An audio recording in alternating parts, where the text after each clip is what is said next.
出来。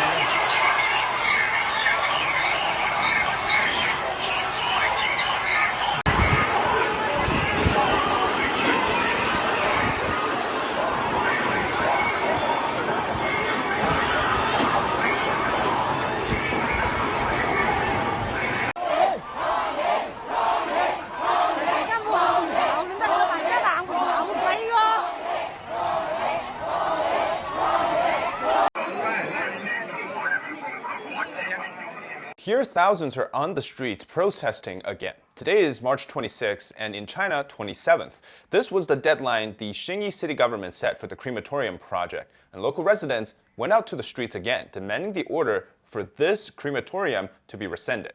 This is the second wave of the protest. Following our last video, about half a week ago, more riot police were deployed. People were detained. Tear gas was used. Now, if you saw our last video, you already kind of understand how this started, and if you haven't, here is the link for it. The government told residents the land was being taken for a road. They even named it Liru Avenue. And so people kept farming their land thinking that a road was coming, and that this was an improvement to their livelihood. At the same time, construction crews were already laying the foundation for a crematorium. Now, obviously, this is not the first time local governments in China have used this particular excuse for improvements, infrastructure building, to disguise it for something else. And crematoriums is something that they definitely have been using to make some money, as the real estate sector is definitely not coming back. This is a 145 million yuan project, less than a mile from homes in 2 villages, and less than a mile also from a primary school. Crematoriums release some of the most toxic chemicals, and that's definitely not even the main reason, actually, why these residents were protesting. They simply felt like they were lied to. And most of them didn't find out until March 16th, which is when that notice finally came up that, hey guys, we're actually building a crematorium. And by then, obviously, things have been built already. So this wasn't a misunderstanding. And they told people one thing, they built something else. And so the people have every reason and the right to come out to protest.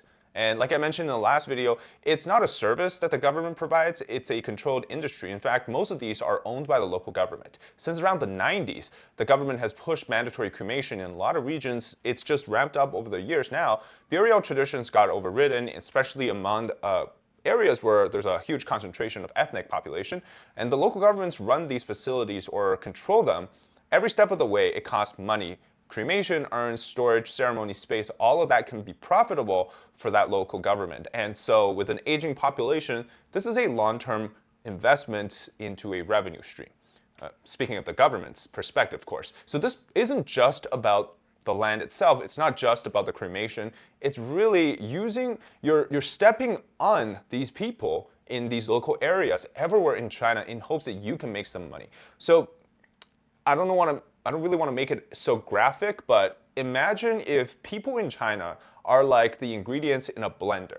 And your goal as a local government official is to blend them all up, extract as much juice as possible by the end of it, right? That is the essence of the dynamic, the relationship between the local residents and the local officials. And so, you know, it's really ridiculous because we consider as individual human beings in a society that you have certain rights fundamentally preserved and protected by your government. And if those rights are violated, well, you're supposed to do something about it, right? But again, in China, when the residents do, it just often ends up being a opportunity for them to go visit a detention center, something like that. You know? So what we're basically seeing is, I would say, the end of this. I was even surprised that they came out a second time. But if you go on the Chinese social media space right now, there's not a single video about this. So the videos that we're able to find are sent by people from inside China in those local areas. And this latest round of protests, you had paramilitary police. They started going village to village, knocking on doors, looking for people who had been out onto the streets. It's what they do. Roads are blocked. There's check stops everywhere, checkpoints, and they even cut electricity in some areas. And so they're basically keeping silent, right? In terms of, they know that the policy will get passed. But this time, I think was even more ridiculous because the local government didn't even bother addressing anything. There's no pause on construction, there's no explanation, there's no discussion with the public. Because nothing shows up on social media in this case, it was censored, nobody else in China even knows about this, right? Knows that it's happening. So that's why it's so easy to manage these situations for them. And they keep repeating, but again, there's no resolution. There's no reliable way for the residents to actually challenge decisions like this. And then there's no independent media in China getting these stories out. So the ones that we even get to see are quite rare. Now, broadly speaking, according to China Dissident Monitor, there's been 19 cremation-related protests last year, and in 2024, the year before, 11. So that's a significant jump, right?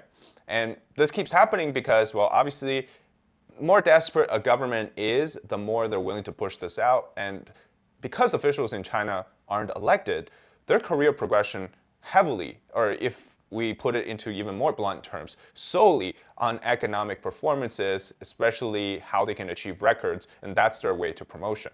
And so it creates a lot of pressure to get projects out. They've been doing this for a while, right? And so construction means you get more contracts. Contracts means you get money flowing. When it's built, the cremation system makes you money. That, to a CCP official, is the resume that they can get a better job. And so from the overall sense of, I would even think this is more like the inevitable. So what is the outcome of this? Well, today is the deadline, and so we're expected to continue to get built, and it seems like at this point they've given up on even trying to talk with the residents. And even if, again, these somehow come back after a pause, they usually come back under a different plan, so that actual problem never gets addressed. And the residents here, they really try their hardest to do what is necessary, and their efforts are not going to be in vain because we're making videos to talk about it so that more people can understand what you're dealing with in China is not really a regular government. You're essentially dealing with a bunch of thugs, and that's pretty much it. So thank you so much for watching this quick video on the updates of the protest in Xinyi City in southern China, where residents came out to protest the building of a cremation site, and how it's, I think I'd be shocked to find more information about the follow-ups. But thank you very much for watching. And if you're watching on China Insider, please subscribe to our new channels, David on China and David Zhang 360. You can search them on YouTube with no space, or simply click the links in the description.